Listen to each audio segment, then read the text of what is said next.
Hi everyone. As many of you will be aware, on the 16th of August 2020, I set up a GoFundMe to allow me to initiate a High Court legal case challenging the constitutionality and lawfulness of the Covid-19 laws, raising some €152,000 from more than 3,300 donors across the country. These donations allowed me to engage a firm of solicitors and a senior and junior counsel at a time when many other people throughout the country were being refused legal representation. Between August of 2020 and December of 2020, I sought legal opinions from several senior counsels to determine which type of legal challenge would stand the best chance of success, and in January 2021, I settled on the action that we are currently engaged in. We formally commenced our High Court case against the state on the 2nd of March 2021 by means of plenary proceedings as opposed to judicial review. The purpose of this video is 1. To briefly explain the background to the case we initiated on the 2nd of March 2021. 2. To explain the steps we have taken in the case to date.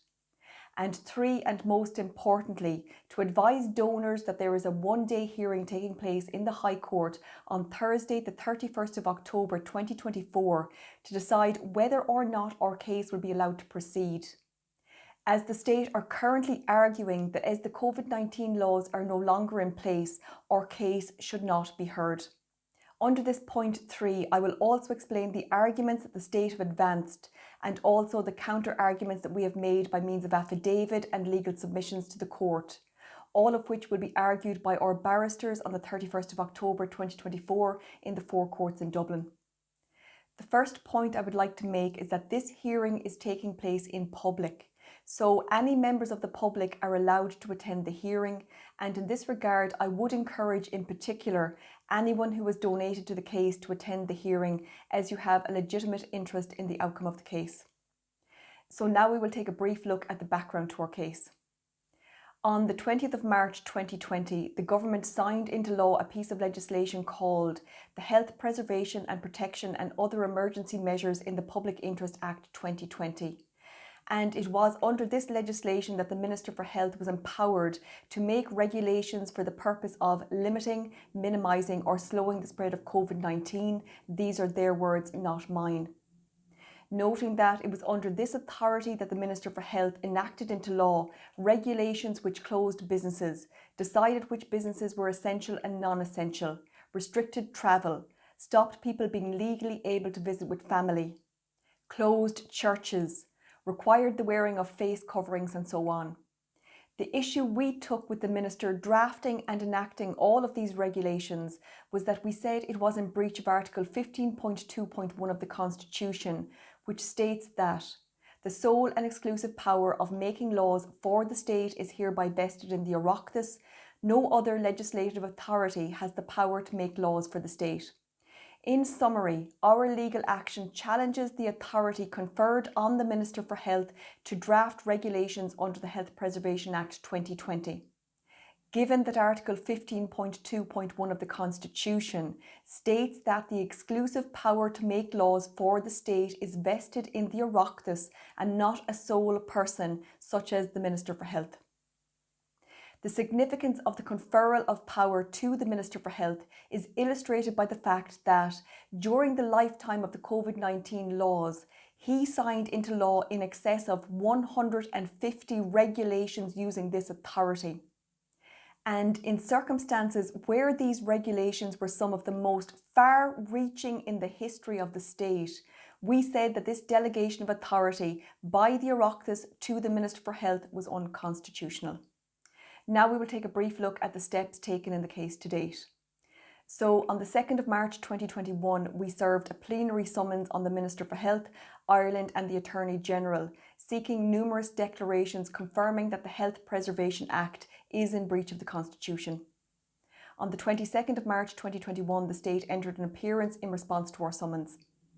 On the 23rd of April 2021, we served our statement of claim on the state, noting that our statement of claim sets out in detail all of the breaches of the Constitution we are alleging.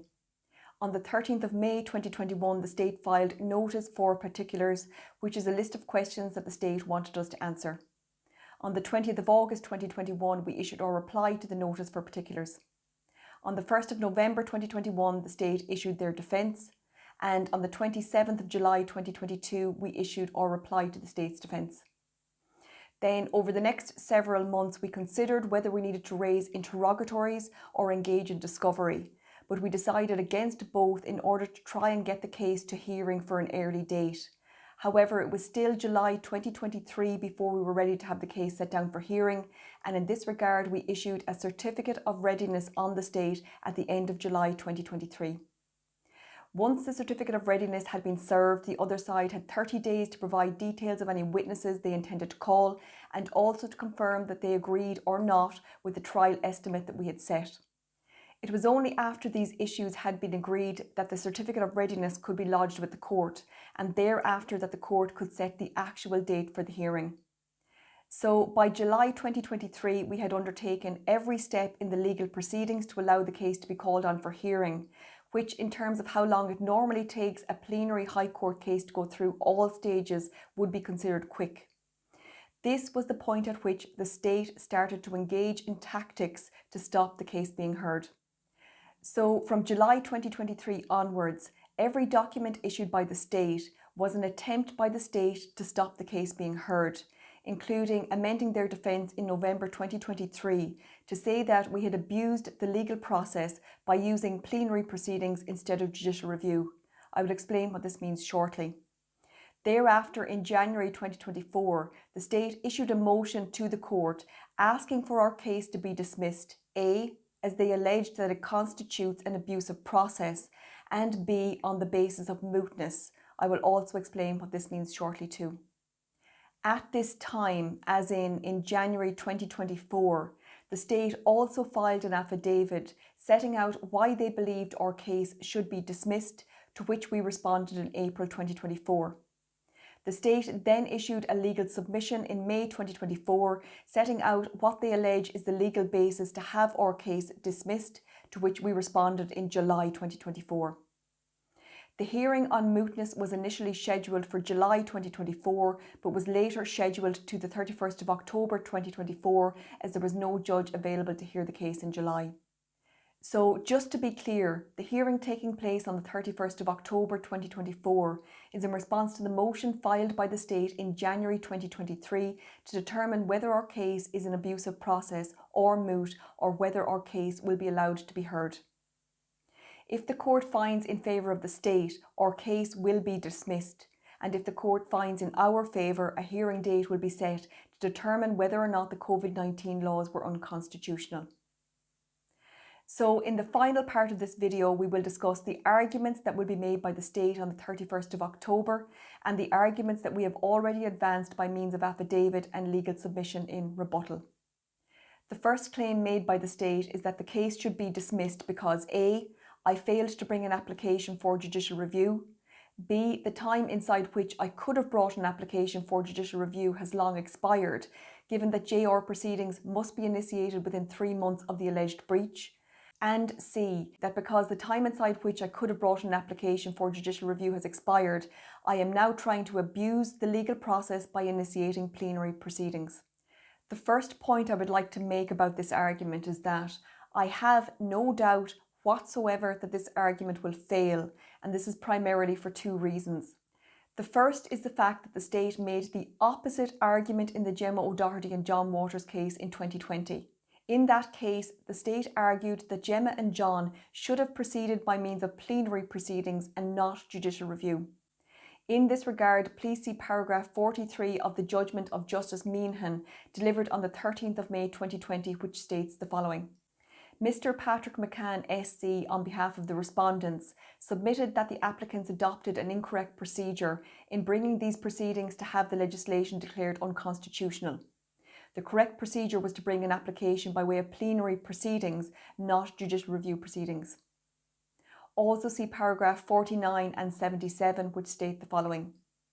On the issue concerning the procedure followed by the applicants in challenging the constitutionality of the legislation, I accept the submission of the respondent.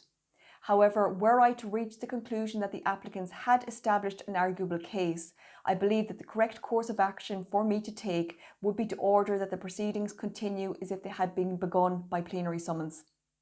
The applicants have sought to challenge the constitutionality of certain legislation enacted to combat the COVID-19 virus. They also challenge the legal standing of the government and the procedures followed in the Oireachtas in the passing of this legislation. Such an application should have been brought by way of plenary proceedings, not judicial review. So, to be clear, in the Gemma O'Doherty and John Waters case, the state argued that the correct legal process was plenary proceedings and not judicial review, and now the state are trying to argue the opposite. Also, to be clear, in that case, Judge Meehan found in favour of the state and confirmed that the correct process was in fact plenary proceedings, noting that this judgment was delivered on the 13th of May 2020 and we initiated our legal case by means of plenary proceedings on the 2nd of March 2021, and the primary reason we proceeded by means of plenary proceedings was because of the judgment in that case. Finally, just to say that my preference would have been to proceed by means of judicial review because my case would have been heard in a fraction of the time frame, but I was more concerned with our case being successful than our case being heard quickly, and this is the reason that I ultimately chose plenary proceedings over judicial review. The second reason I believe the state's judicial review argument is bound to fail is because it is objectively clear that we never intended, nor did we abuse the legal process by trying to circumvent the JR timeframe of 3 months. As stated earlier, the Health Preservation Act was enacted into law on the 20th of March 2020. The part of this Act that we are alleging is unconstitutional is Part 3, and the Minister for Health was empowered to make regulations under this Part 3 until the 31st of March 2022. And prior to the 31st of March 2022, we issued our plenary summons. The state entered their appearance. We served our statement of claim. The state filed notice for particulars. We issued our reply to the notice for particulars, and the state issued their defence. Given that the time frame to initiate JR proceedings is quite short, being 3 months from the date of the alleged breach, it is sometimes the case that a plaintiff will be outside of the 3-month time frame and therefore will decide to initiate plenary proceedings to try and circumvent the 3-month JR window. But this argument of circumvention and abusive process only holds water if the plaintiff in question is actually outside of the 3-month window, which we clearly were not. Given that the state enacted more than 150 regulations between March of 2020 and March of 2022, and during this time we not only initiated plenary proceedings, but had completed all steps in the proceedings up to defence stage. So the argument that we were trying to circumvent the 3-month JR timeframe by issuing plenary proceedings instead of judicial review is frankly farcical. For these 2 reasons, I have no doubt that this element of the state's motion will fail on the 31st of October next. The second claim made by the state is that my case should be dismissed because my claim is moot. In this regard, the state are arguing that as the authority for the Minister for Health to draft regulations under the Health Preservation Act expired on the 31st of March 2022, A, there is no live dispute between the parties, B, any judgment made by the court would be academic and confer no material benefit on me, and C, the hearing of the case is not an appropriate use of the court's time, as the state believes that the case would take up to 8 days to be heard, as they intend to call numerous expert witnesses. In brief, the doctrine of mootness is applied by the courts to stop people seeking what they refer to as advisory or hypothetical answers to questions of law, by insisting that there must be some live controversy between the parties, such as a law that is currently being enforced by a defendant on a plaintiff. That said, there are exceptions to the doctrine of mootness, including that a case is of exceptional public importance, that the case may act as a test case for matters that may be pending before the courts, or that the dispute between the parties is capable of repetition. In particular, the state have argued that the law on mootness was recently considered in the context of the Covid-19 pandemic in the Declan Ganley case, which was an application brought by way of JR challenging restrictions imposed on the practice of religion under the Health Preservation Act 2020. By the time Declan Ganley's case came on for hearing, the regulations that he was challenging had expired and his case was therefore dismissed by Judge Meehan on the grounds of mootness. The state have gone to great lengths to liken our case to that of Declan Ganley. However, we are not challenging one or two specific regulations, but all regulations under the Health Preservation Act and the Act itself, to illustrate the totality of the authority conferred on the Minister for Health in breach of Article 15.2.1 of the Constitution. So next I will outline the arguments we have made in our replying affidavit and legal submission, and which we intend to argue before the courts on the 31st of October next. The two main arguments that we have advanced, both of which are exceptions to the doctrine of mootness, are A. That the dispute between the parties could be repeated because similar laws could be introduced into the future, with evidence for this including 1. That the Minister for Health stated in June 2022, after all regulations had lapsed, that he was considering reintroducing laws to require the wearing of face masks once again. And 2, the fact that the government had stated their intention to sign Ireland up to the World Health Organization Pandemic Treaty and amendments to the International Health Regulations 2005, which would have granted the Director General of the WHO the authority to declare future pandemics, thereby illustrating the belief not only of the Irish government but worldwide that future pandemics are a certainty, and once a future pandemic is declared, legal restrictions will quickly follow. And B, that our case is of significant and exceptional public importance for the following reasons.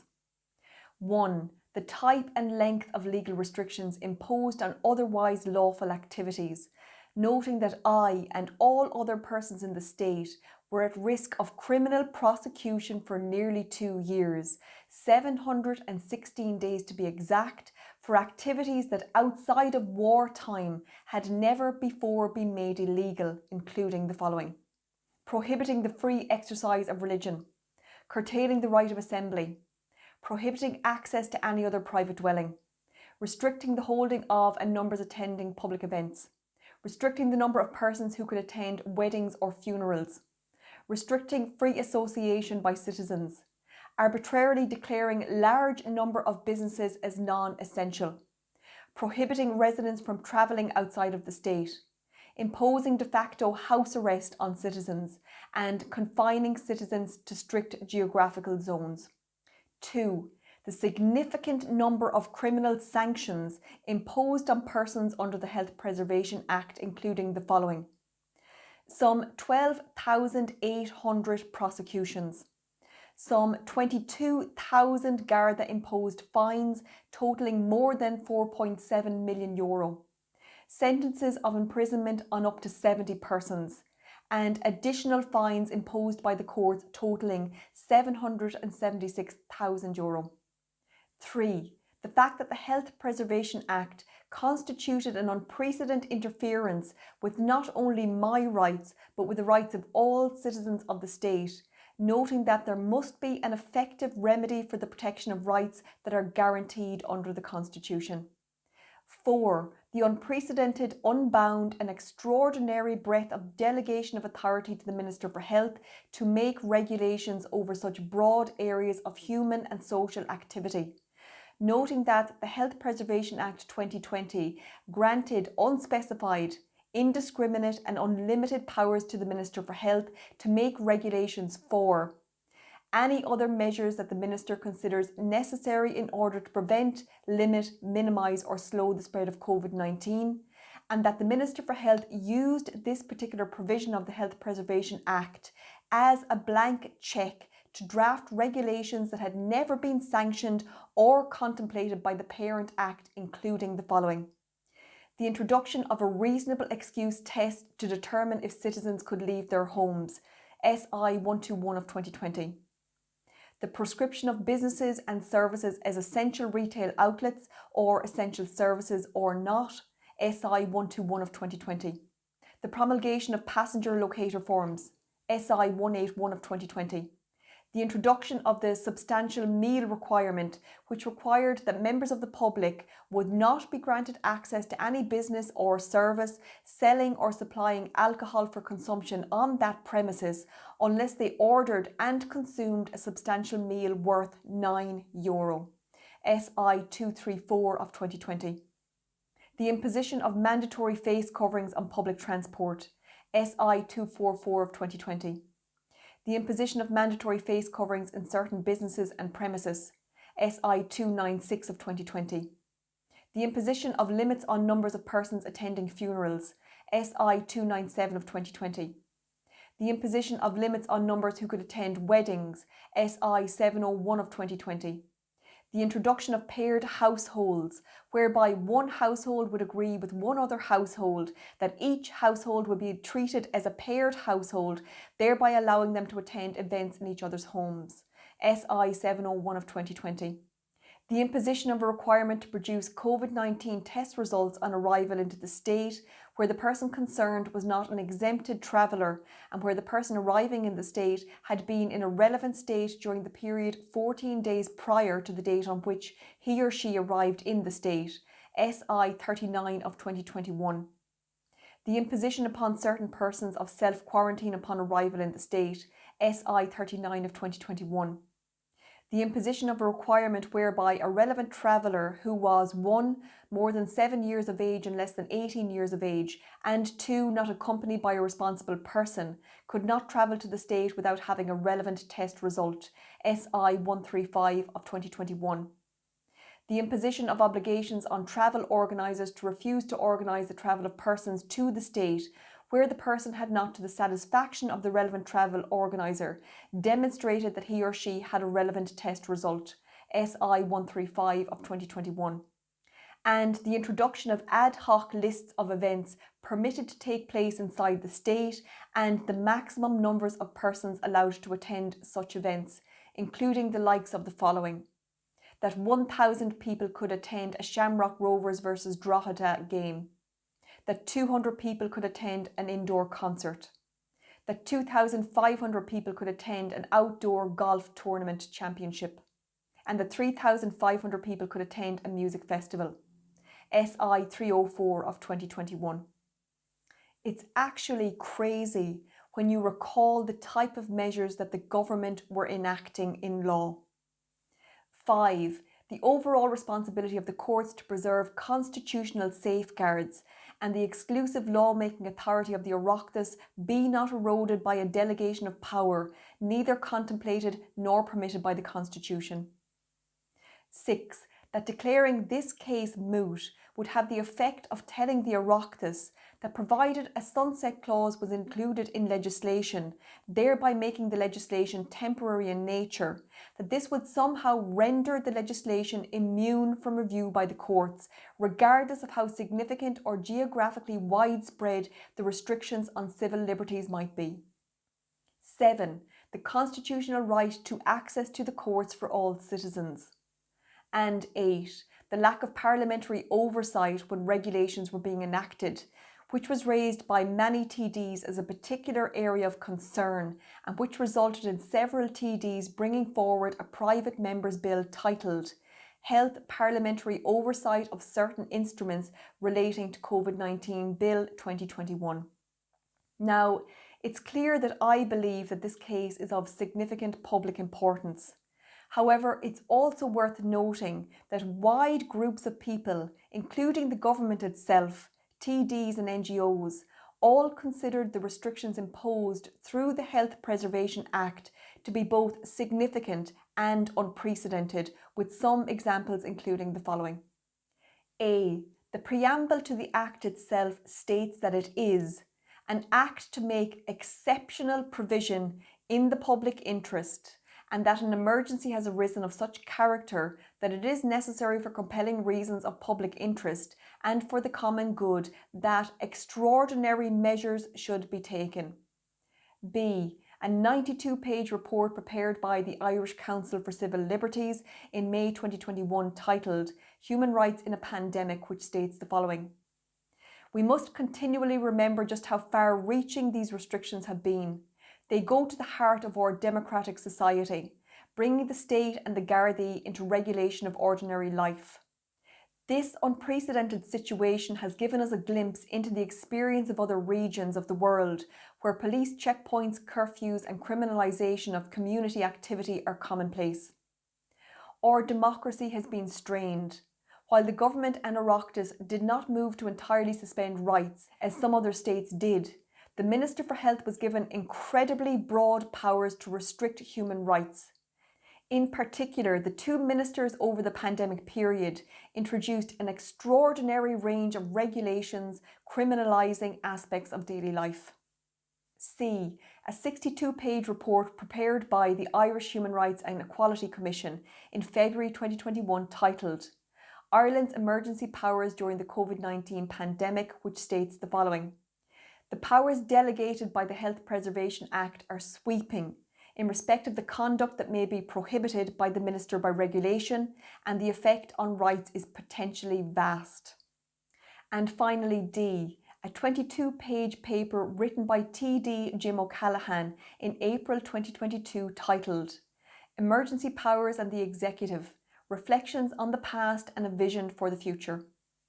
Now, it's important to remember that Jim O'Callaghan has not only practiced as a barrister since 1993, so he is well familiar with law, but he is currently and was the Fianna Fáil spokesperson on justice throughout the COVID-19 pandemic. So his views on the laws enacted are particularly relevant. So here are some of the statements that he made in this paper that he drafted in 2022. For nearly 2 years from March 2020, extraordinary restrictions were imposed upon the lives of people living in Ireland. Measures that were never previously contemplated were introduced. The measures introduced were the most significant interference with the liberty and free movement of Irish people since independence. The regulations signed by the Minister for Health prescribed what was permitted, but what was even more significant were the daily activities that were now implicitly prohibited. For example, all schools, colleges and places of learning were closed, depriving children and adults of attending their educational establishments. All forms of sporting activity, outdoors as well as indoors, were stopped. Children were no longer permitted to play with their friends. Socialising with those outside of your household was not permitted. Ireland's political response was moulded by what happened in China. The fact that China is an authoritarian regime that does not afford respect to the fundamental rights of the individual, in the same way as is done in this country, was ignored when Ireland and other European countries decided to replicate the Chinese response. In conclusion, on the 31st of October 2024, the state intends to ask the court that our case be dismissed on the basis that there is no live dispute between the parties. And in this regard, it naturally follows that the state is of the view that the laws imposed during the COVID-19 pandemic, which, in the words of TD Jim O'Callaghan, were the most significant interference with the liberty and free movement of Irish people since independence, do not represent an issue of significant public importance. Well, my message to the state: I, the non-compliant, the coerced, the people you jailed, the people you fined, the people you detained, the families you ruined, the people whose businesses you destroyed, and many others who were persecuted by these laws would beg to differ. Please be assured that we will do our best on the 31st of October to advance all the arguments that I have laid out in this video, and I want to thank you for your support to date, and thanks for listening.